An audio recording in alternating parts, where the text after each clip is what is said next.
बिस्मिल्लाहिर्रहमानिर्रहीम अस्सलाम वालेकुम 5 मिनट्स विद असां गॾु या वंज इंस्ट्रक्टर सैफुल्ला गुंदा जावा प्रोग्रामिंग कोर्स में अॼु पढ़ंदासीं मेथड ओवरलोडिंग इन जावा।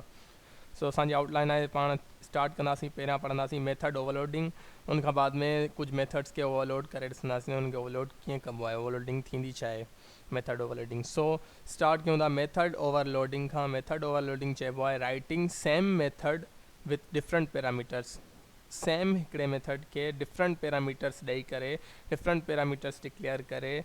ऐं लिखणु उनखे चइबो आहे मेथड ओवरलोडिंग। मेथड सेम हुजे, सेम मेथड हुजे मतिलबु मेथड जो नेम सेम हुजे, सेम मेथड हुजे, पर उन में जेके पैरामीटर्स हुजनि उहे डिफरेंट हुजनि। जीअं हिन में ॾिसो ही मेथड आहे असां हिकिड़ो जेको इंटीजर रिटर्न टाइप हुनजो आहे, मेथड जो नालो आहे सम। ॿ पैरामीटर्स वठे थो, हिकिड़ो इंटीजर एक्स, ॿियो इंटीजर वाई, ऐं रिटर्न छा पियो करे एक्स प्लस वाई। अहिड़ी तरह असां वटि ॿियो वेरिएबल मेथड आहे जंहिंजो रिटर्न टाइप इंटीजर आहे, नेम सेम आहे सम, ऐं पर ही जेके पैरामीटर्स वठे थो उहे टे वठे थो, इंटीजर एक्स, इंटीजर वाई ऐं इंटीजर ज़ेड। सो असां सेम मेथड खे, सेम सम मेथड खे डिफरेंट पैरामीटर्स ॾेई करे ऐं लिखियोसीं, राइट कयोसीं, उनखे चइबो आहे मेथड ओवरलोडिंग। मतिलबु असां मेथड ओवरलोडिंग पिया कयूं। सो इनखे मेथड ओवरलोडिंग चयो वेंदो आहे। अॻिते ॾिसूं था मेथड ओवरलोडिंग। जीअं हे मेथड असां ओवरलोड कयासीं सम मेथड, हाणे हिन सम मेथड्स खे कॉल कीअं करे सघूं था, मतिलबु कीअं ख़बर पवंदी त हे मेथड कीअं कॉल कबो जेको ॿ पैरामीटर्स वठे थो, ऐं ही मेथड कीअं कॉल थींदो, छो त मेथड जा ॿिन्ही जा नाला त सेम आहिनि सम। सो सम लिखंदासीं त जेको आहे कीअं ख़बर पवंदी कंपाइलर खे त कहिड़ो मेथड खे कॉल करिणो आहे, त उहा ईअं ख़बर पवंदी। त ॾिसो असां मेन मेथड जे अंदरि ऐं प्रिंट थो करायां ॿई सम मेथड जा रिज़ल्ट। कीअं थो करायां, system dot out dot print L method में ऐं लिखियो सम, मेथड जो नालो, पैरामीटर्स में ॾिनमि हिकिड़ो 2, ॿियो 5, ॿ वैल्यूज़ ऐं ॿ आर्ग्यूमेंट्स हुनखे पास कया। त ॿ आर्ग्यूमेंट्स पास कया त असांजो जेको ॿिनि पैरामीटर्स वारो सम मेथड आहे उहो ही असांजो रन थींदो, छो जो कंपाइलर ऑटोमेटिक ॿ पैरामीटर्स थो वठे उन मेथड के रन कराइंदो। ही सम मेथड असांजो प्रिंट थी वेंदो, हिन जो रिज़ल्ट एक्स प्लस वाई,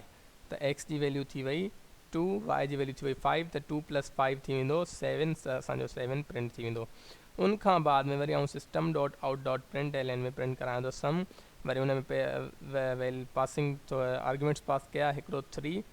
ॿियो बि 3 ऐं चोथों टियों 4। सो 3 3 4 मतिलबु 3 + 3 + 4, त जंहिंजो रिज़ल्ट ईंदो 10। असांजो हे कहिड़ो मेथड जेको आहे सो रन थियो जेको 3 पैरामीटर्स वठे थो। हीअ असांजो जेको सम मेथड आहे जेको 3 पैरामीटर्स वठे थो उहो असांजो मेथड रन थींदो, उन मेथड जी रिज़ल्ट प्रिंट थींदी। उहो मेथड छा पियो करे return x plus y plus z, त एक्स थी वई असांजी 3, वाई बि थी वई 3, ज़ेड थी वियो 4, त 3 + 3 + 4 थी वेंदो इक्वल्स टू द 10। सो असांजो 10 हिते प्रिंट थी वियो, आउटपुट अची वियो। सो अहिड़ी तरह इहे सम मेथड्स ओवरलोडेड जेके मेथड्स हूंदा आहिनि उहे प्रिंट थींदा आहिनि, उहे रन थींदा आहिनि। त उनजे पैरामीटर्स ते कंपाइलर डिपेंड कंदो आहे, त अगरि 2 पैरामीटर्स वठे थो ऐं तव्हां 2 आर्ग्यूमेंट्स पास कया आहिनि त तव्हांजो 2 पैरामीटर्स वारो मेथड रन थींदो, ऐं अगरि तव्हांजो 3 पैरामीटर्स 3 आर्ग्यूमेंट्स तव्हां पास कया आहिनि त 3 पैरामीटर्स वारो जेको मेथड हूंदो उनखे रन कयो वेंदो। सो इनखे चइबो आहे बेसिकली मेथड ओवरलोडिंग, त same method with different parameters. So अॻिते हलूं था, नोट हिकिड़ो आहे, ही नोट तव्हांखे यादि रखिणो आहे हमेशह, त overloaded methods can have different return types. Overloaded methods जेके हूंदा आहिनि, ओवरलोडेड मेथड्स कहिड़ा हूंदा आहिनि, मतिलबु मेथड जो नालो सेम हुजे, नेम सेम हुजे, सेम मेथड हुजे, पर डिफरेंट पैरामीटर्स हुजनि, त उहे मेथड्स में छा हूंदो आहे, can have different return types. ही नोट तव्हांखे यादि रखणो आहे, त उन्हनि में छा ही पॉइंट बि थी सघे थी, त मतिलबु उन्हनि जो रिटर्न टाइप्स डिफरेंट थी सघनि था। कहिड़ी तरह उन जो एग्ज़ाम्पल हीअ आहे उनजो एग्ज़ाम्पल हीअ आहे त पब्लिक स्टैटिक वॉइड, हिन जो रिटर्न टाइप आहे वॉइड, ऐं हिन मेथड जो नालो आहे से हाई। पैरामीटर्स कोई बि नथो वठे, नो पैरामीटर्स। सो आउटपुट छा आहे हुनजो अंदरि कमु छा आहे, system dot out dot print L high print कंदो ऐं रिटर्न कुझु बि न कंदो, वॉइड रिटर्न टाइप अथसि, रिटर्न कुझु बि न कंदो, जस्ट हाई प्रिंट कंदो। ऐं ॿियो ही आहे असां वटि program method public static string return type छा आहे हिन जो स्ट्रिंग रिटर्न टाइप आहे मतिलबु हीउ छा रिटर्न कंदो हिकिड़ी स्ट्रिंग रिटर्न कंदो से हाय मेथड जो नालो आहे सेम जेको हिन जो हुयो हाणे ॾिसूं था हिन पैरामीटर ही वठे थो हिकिड़ो स्ट्रिंग नेम वेरिएबल स्ट्रिंग टाइप जो नेम जेको वेरिएबल आहे नेम स्ट्रिंग टाइप जो वेरिएबल मतिलबु हिन में हिकिड़ो स्ट्रिंग पैरामीटर जेको आहे सो ॾिबी हिकिड़ी स्ट्रिंग आर्ग्यूमेंट्स पास कबी स्ट्रिंग जी हिकिड़ी आर्ग्यूमेंट हिन में पास कबी हिन से हाई मेथड में जंहिंमहिल मतिलबु हिकिड़ो असां ॿ तरीक़ा आहिनि कॉल करण जे लाइ अगरि आउं से हाई लिखां थो सिर्फ़ु हे विदाउट पैरामीटर्स वारो मेन मेथड में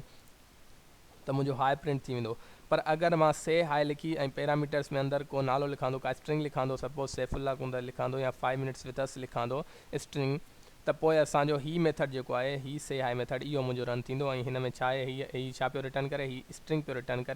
रिटर्न पियो करे छा हिकिड़ी स्ट्रिंग हाई plus with concatenating with name उहो नेम जेको आऊं हुनखे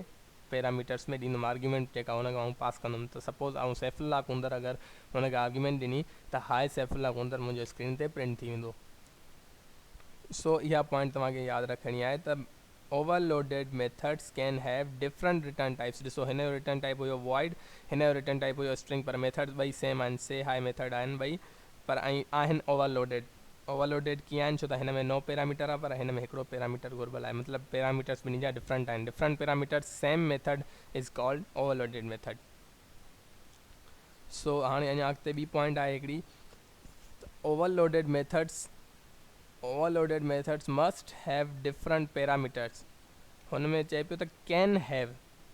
हैव डिफरेंट रिटर्न टाइप्स थी सघनि था ओवरलोडेड मेथड्स जा डिफरेंट रिटर्न टाइप्स थी सघनि था पर हिन में चवे थो overloaded methods must have different parameters overloaded methods के मस्ट ज़रूरी आहे त डिफरेंट पैरामीटर्स हुजनि सेम पैरामीटर्स नथा थी सघनि सेम पैरामीटर्स हूंदा भले डिफरेंट रिटर्न टाइप्स डिफरेंस हुजनि रिटर्न टाइप भले डिफरेंट हुजनि पर अगरि पैरामीटर सेम आहिनि त तव्हांजो उहो प्रोग्राम एरर ॾेखारींदो उहो मेथड तव्हांजो ओवरलोडेड न थियो उनखे ओवरलोडेड मेथड नथा चई सघूं जीअं हे मेथड आहे असां वटि पब्लिक स्टैटिक वॉइड हिन जो रिटर्न टाइप आहे वॉइड ऐं हे आहे असां वटि पब्लिक स्टैटिक स्ट्रिंग हिन जो रिटर्न टाइप आहे स्ट्रिंग रिटर्न टाइप ॿिन्ही जा डिफरेंट आहिनि पर मेथड जो नालो सेम आहे से आहे ऐं ॿिन्ही जा पैरामीटर्स जेके आहिनि सेम आहिनि हिन में बि नो पैरामीटर हिन में बि नो पैरामीटर सेम नथा थी सघनि parameters must be the different parameters must be different so otherwise this method is not called the overloaded method हिनखे ओवरलोडेड मेथड न चवंदासीं ही ओवरलोडेड मेथड न आहे ही एरर ॾेखारींदो एरर जेको आहे सो प्रिंट कंदो एरर शो कंदो प्रोग्राम में सो ही ओवरलोडेड मेथड न आहे हीअ पॉइंट तव्हांखे लाज़मी यादि रखणी आहिनि इहे ॿई नोट्स तव्हांखे यादि रखणा आहिनि त हिकिड़ो त overloaded methods can have different return types ॿियो overloaded methods must have different parameters so ये ॿई पॉइंट तव्हांखे यादि रखणा आहिनि सो अॼु जे लेक्चर में एतिरो ई मिलंदासीं इंशाल्लाह नेक्स्ट लेक्चर में तेसिताईं मूंखे ॾींदा इजाज़त अल्लाह हाफ़िज़ थैंक यू सो मच